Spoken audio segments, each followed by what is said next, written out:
అస్సలాములైకుం. Hi అండి. Welcome to my channel. ఎలా ఉన్నారు? ఈరోజు వీడియోలో గోరుచిక్కుడు ఫ్రై ఎలా ప్రిపేర్ చేయాలో చూపిస్తాను. చాలా టేస్టీగా ఉంటుంది.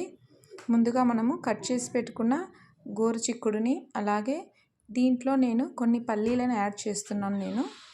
పల్లీలను ఒక 2 hours ముందు నానబెట్టి ఇందులో యాడ్ చేశాను. కొద్దిగా సాల్ట్ అలాగే ఆయిల్ వేసి బాగా కలిపి కుక్కర్లో ఒక 2 విజిల్స్ వచ్చేంత వరకు పెట్టుకోవాలి. ఎటువంటి వాటర్ యాడ్ చేయొద్దండి. చూడండి, విజిల్స్ వచ్చిన తర్వాత ఇలాగా బాగా ఉడికిపోయినాయి. వీటిని మనము స్టవ్ మీద కడాయి పెట్టి అందులో కొద్దిగా ఆయిల్ వేసి మనము కొద్దిగా ఉడికించుకున్న ఈ యొక్క గోరుచిక్కుడు ఉంది కదా, దాన్ని ఇందులో వేసేద్దాము. ఆయిల్ హీట్ అయిన తర్వాత మనము ఉడికించుకున్న గోరుచిక్కుడుని దీంట్లో వేసేద్దాము. మరీ ఎక్కువగా ఉడికించుకోకూడదు.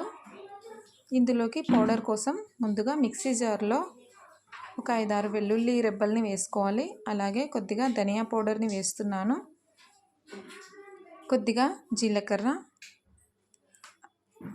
కొద్దిగా కొబ్బరి పొడిని వేస్తున్నాను. అలాగే ఇందులోకి కొన్ని నువ్వులను కూడా యాడ్ చేస్తున్నాను. కొద్దిగా నువ్వులు వేసుకోండి, టేస్ట్ చాలా బాగుంటుంది. వీటిని మెత్తగా గ్రైండ్ చేసుకోవాలి. మనము ఇక్కడ గోరుచిక్కుడిని కడాయిలో వేసుకున్నాం కదా, దీంట్లోకి కొద్దిగా పసుపును కూడా యాడ్ చేసుకోవాలి. వీటిని మనము కొద్దిసేపు ఆయిల్లో ఫ్రై చేసుకుందాము. కొత్తగా ఎవరైనా నా ఛానల్ని చూస్తున్నట్లయితే ప్లీజ్ సబ్స్క్రైబ్ చేసుకోండి. అలాగే కింద ఉన్న బెల్ బటన్ని క్లిక్ చేయండి. నేను ఏవైనా కొత్త వీడియోస్ పెడితే అవి మీ వరకు నోటిఫికేషన్ వస్తుంది. ఇలా మెత్తగా గ్రైండ్ చేసుకున్నాం కదా, ఈ గ్రైండ్ చేసుకున్న పౌడర్ని మనము ఇందులోకి యాడ్ చేసుకుందాము. ఈ పౌడర్ని మొత్తం ఇందులో యాడ్ చేసుకోవాలి.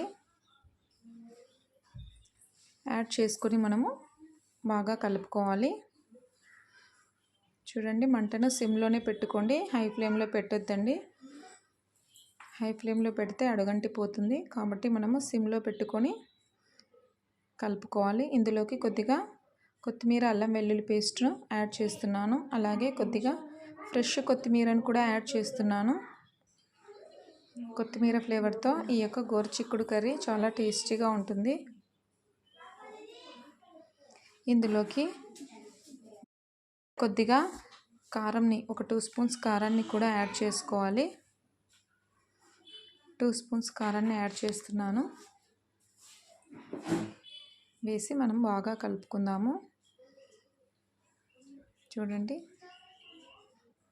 దీన్ని ఇప్పుడు స్టవ్ ఆఫ్ చేసేద్దాము. గోరుచిక్కుడు ఫ్రై రెడీ. ఇది రోటీలోకి, చపాతీలోకి చాలా బాగుంటుంది. ఒక్కసారి తప్పకుండా ఇలా ట్రై చేయండి. ఎలా వచ్చిందో నాకు కమెంట్ సెక్షన్లో కమెంట్ చేయండి. Thanks for watching. Allah Hafeez.